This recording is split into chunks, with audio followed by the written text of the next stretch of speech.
thâu hông na cha chẳng ruột này sập na anh sẽ na này in pe na anh sẽ lột chi na hi cả ta sập na này à thâu hông na cha ông tu xuân con bol quy cái pe sẽ pe tu ra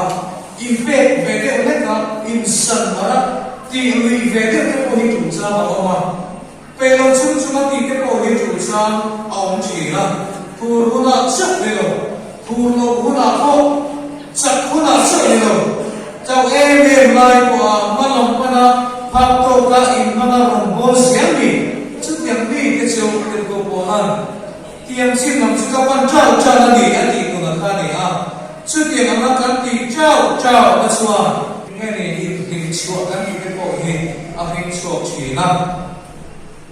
cái em quên em mà cái hình pe cái hình xem đầu ya in phun nó lên lên lên của lòng bol là có họ xiang chỉ là này chuan kan in pek na ai sen tlang ke na turin kan rong bol pui ke in pek na sen ni pe ve turin ke ma ni hi kan in pek ka se la ki a poi mo a ni lo chuan in pek mai sen lo chuan rong bol na to ha kan ki pe a bai fo chi na hen hi a fel to lo fo chi na chang no tu chuan in pek ka anai ni ti ki tu ki na hen ka se ka le a poi mo in ka thia a pathian ni tho ho ka hi anai poi mo a